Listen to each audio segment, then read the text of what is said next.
Selamat datang di podcast pengembangan diri. Podcast ini merupakan top 5 podcast of the year 2023 versi Spotify Indonesia. Agar kamu bisa mendapatkan manfaat maksimal dari podcast ini, pastikan kamu udah follow dan nyalakan loncengnya ya, biar kamu nggak kelewatan episode barunya. Selamat mendengarkan. Hai, saya Andreas Purdes, dan pada podcast kali ini, saya mau sharing tentang gimana cara mendengarkan teman yang lagi curhat. Ya, jadi saya dapat satu pertanyaan yang masuk di salah satu episode podcast. Jadi dia nanya gini, "Bang, gimana sih kalau misalnya kita lagi curhat tapi malah teman kita itu malah gantian curhat kayak gitu.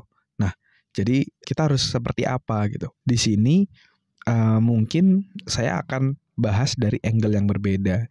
Gimana caranya untuk kita bisa mendengarkan orang lain gitu. Jadi ketika orang lain bercerita, dia bisa menceritakan apa kegelisahannya, mencurahkan hatinya ya, atau biasa disebut curhat. Dan setelah ngobrol sama kamu, dia jadi lebih lega, jadi lebih feeling good untuk melanjutkan kehidupannya. Gimana caranya? Mari kita bahas di episode kali ini. Jadi, kalau kita mendengarkan orang lain curhat, ya kesalahan umum yang biasa dilakukan dan ya saya juga pernah melakukan hal yang sama, itu adalah tidak fokus mendengarkan, tetapi fokus untuk menjawab apa dan fokus untuk bercerita versi kita atau pengalaman kita. Jadi kayak misalnya orang lain lagi cerita, waduh, aku lagi homesick banget nih, kangen banget sama kampung halaman, kangen banget sama orang tua lagi di rumah kayak gitu. Kesalahan banyak orang itu dia menceritakan sudut pandangnya dia juga. Dia juga bilang kayak gini, ya aku juga kangen banget nih, udah lama gak pulang nih. Bayangin aja aku udah setahun belum pulang, lebaran belum pulang, libur kuliah aku belum pulang.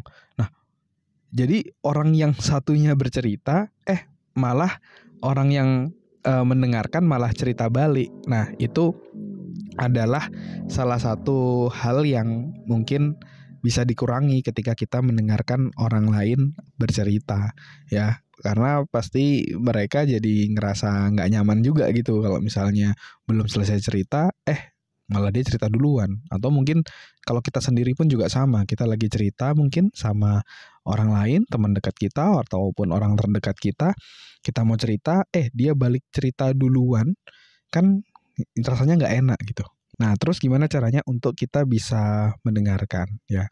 Prinsip pertama tadi mungkin udah saya sampaikan ya, yaitu adalah jangan fokus bercerita dari versi kita, tapi kita fokus aja sama apa yang mau dia sampaikan. Lalu tips selanjutnya, step kedua adalah kamu bisa tunjukkan kamu mendengarkan dia dengan hal-hal terkait nonverbal.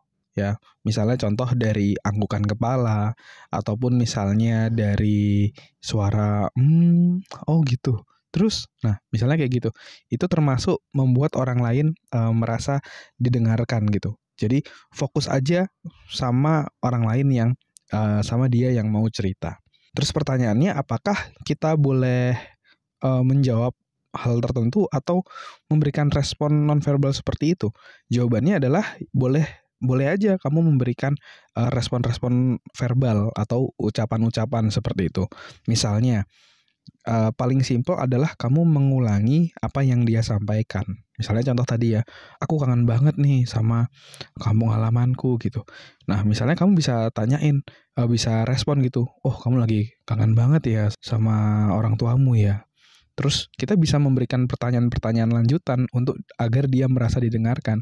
Misalnya habis kamu menjawab seperti itu, kamu tambahkan pertanyaan, emang kamu udah berapa lama belum ketemu orang tuamu kayak gitu. Nah, dia cerita kayak gitu. Terus kita berikan respon, oh gitu. Wah, pasti kangen banget ya kayak gitu. Terus bisa nanya lagi, terus kamu rencana pulang kapan gitu. Atau misalnya bisa juga kita gali, emang kenapa waktu itu belum pulang? Atau memutuskan tidak pulang. Nah, biarin dia cerita kayak gitu. Kita lebih banyak membuat orang lain bercerita dibandingkan fokus sama diri kita. Dengan cara apa? Ya tadi ya, teknik mengulangi apa yang dia sampaikan itu membuat orang lain merasa didengarkan. Itu teknik paling simpel yang sering banget saya pakai juga. Kamu bisa pakai, mengulangi apa yang dia sampaikan. Terus teknik yang kedua tadi, yaitu adalah dengan teknik bertanya lebih dalam. Ya, tanyakan why-nya, tanyakan kenapanya gitu. Di balik itu tuh kenapa sih gitu. Jadi pakailah pertanyaan-pertanyaan terbuka seperti kenapa, bagaimana, sehingga dia bisa cerita lebih panjang gitu. Nah, tugas kita adalah memberikan pertanyaan-pertanyaan biar dia bisa cerita.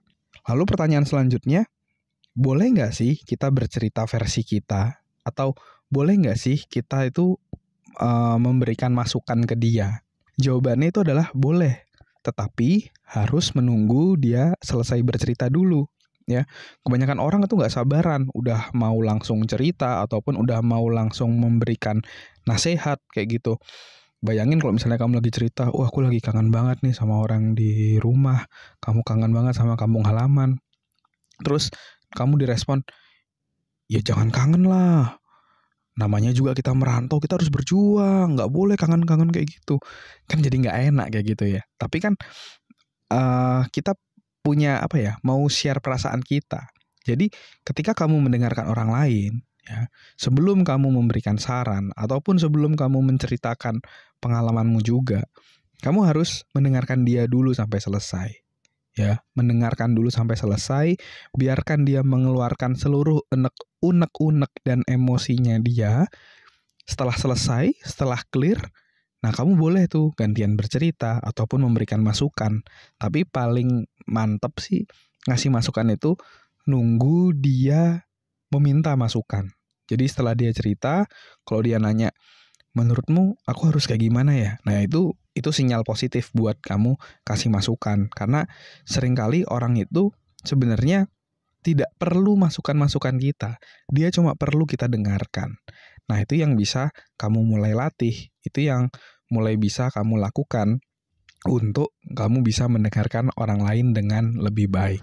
Ya, saya harap tips-tips tadi bisa bermanfaat, bisa kamu praktekin untuk mendengarkan orang lain, untuk mendengarkan ketika mereka curhat dan membuat mereka merasa feeling good, ya, dan bisa lebih positif untuk menjalani kehidupannya. Ya, mungkin itu sharing kali ini. Semoga bermanfaat. Ya, kalau kamu ada pertanyaan juga kamu bisa reply di episode kali ini. Ataupun mau ada komentar, silakan reply episode kali ini. Semoga bermanfaat. Never stop learning because life never stop teaching.